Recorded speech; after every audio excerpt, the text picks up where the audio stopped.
পৃথিবীতে এমন একটি জায়গা আছে যেখানে মানুষ সহজেই যেতে পারেন না, কিন্তু আজ আমরা জানব এমন একটি দ্বীপের কথা যেখানে মানুষের যাওয়া প্রায় সম্পূর্ণ নিষিদ্ধ। আজকে এটা সম্পর্কে জানতে হলে আমাদের ভিডিওর সাথেই থাকুন। ভিডিওটি শুরু করার আগে ছোট্ট একটি অনুরোধ, যারা ইউটিউব থেকে দেখছেন লাইক, কমেন্ট এবং পরবর্তী ভিডিও পাওয়ার জন্য চ্যানেলটি অবশ্যই সাবস্ক্রাইব করে, এবং যারা ফেসবুক থেকে দেখছেন তারা অবশ্যই ফলো করে আমাদের সাথে থাকবেন। এই জায়গাটির নাম হলো ইলা ডা ওয়েমান্ডা গ্র্যান্ড, যেটিকে সবাই স্নেক আইল্যান্ড নামে চিনে।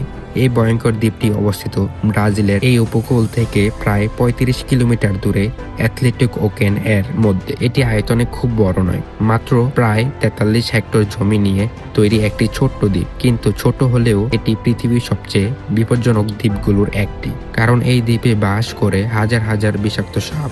অনেক গবেষকের মতে এই দ্বীপে প্রতি ১ বর্গমিটারে একটি করে সাপ পাওয়া যেতে পারে। অর্থাৎ তুমি যদি সেখানে হাঁটতে শুরু করো, তাহলে কয়েক পা পরপরই তুমি একটি করে সাপ দেখতে পারবে।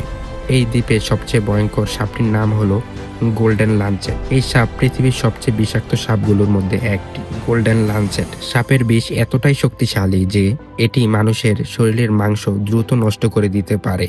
একটি কামড়ই মানুষের জন্য কয়েক মিনিটের মধ্যে মারাত্মক বিপদ তৈরি করতে পারে। অনেক বছর আগে এই দ্বীপটি মূল ভূখণ্ডের সাথে যুক্ত ছিল, কিন্তু হাজার হাজার বছর আগে সমুদ্রের পানির স্তর বেড়ে যাওয়ার কারণে দ্বীপটি আলাদা হয়ে যায়। যখন দ্বীপটি আলাদা হয়ে যায়, তখন কিছু সাপ সেখানে আটকা পড়ে যায়। খাবারের জন্য তাদের প্রধান উৎস ছিল পাখি, কারণ দ্বীপটির স্থলভাগে বড় প্রাণী খুব একটা নেই। ফলে সাপগুলো ধীরে ধীরে এমনভাবে অবযোজিত হয় যাতে তারা দ্রুত পাখি শিকার করতে পারে। এই কারণে গোল্ডেন লাঞ্চড সাপের বিষ এতটা শক্তিশালী হয়ে ওঠে। স্নেক আইল্যান্ড এর ৫০% অংশই ঘন জঙ্গল দিয়ে ঢাকা।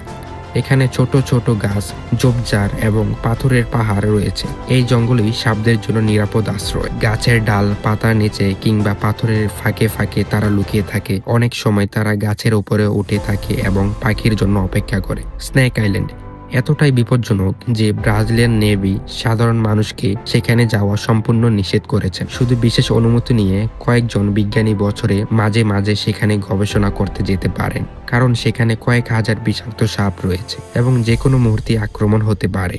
স্থায়ীদের মধ্যে স্নেক আইল্যান্ড নিয়ে অনেক ভয়ঙ্কর গল্প প্রচলিত আছে। একটি গল্পে বলা হয়, অনেক বছর আগে একজন লাইট হাউস রক্ষক তার পরিবার নিয়ে সেখানে থাকতেন, কিন্তু এক রাতে অসংখ্য সাপ তার বাড়ির ভিতর ঢুকে পড়ে এবং তারা সবাই মারা যায়। আজও সেই পুরোপুরি লাইট হাউসটি দ্বীপের দ্বারে দাঁড়িয়ে আছে, কিন্তু এখন আর কেউ সেখানে থাকে না।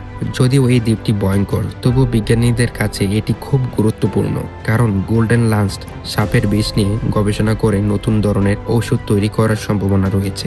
বিশেষ করে হৃদরোগ ও রক্তচাপের চিকিৎসায় এই বিশেষ কিছু উৎপাদন ব্যবহার করা হতে পারে। স্নেক আইল্যান্ড পৃথিবীর সবচেয়ে রহস্যময় এবং বিপজ্জনক জায়গাগুলোর একটি, কিন্তু এই ছোট্ট দ্বীপ, সেখানে লুকিয়ে আছে হাজার হাজার মারাত্মক সাপ এবং অসংখ্য রহস্য। এই কারণেই আজ পর্যন্ত এই পৃথিবীর সবচেয়ে ভয়ঙ্কর দ্বীপ হিসাবে পরিচিত। তুমি কি কখনো এমন একটি দ্বীপে যেতে সাহস করবে যেখানে প্রতিটি পদক্ষেপই লুকিয়ে আছে বিষাক্ত সাপ?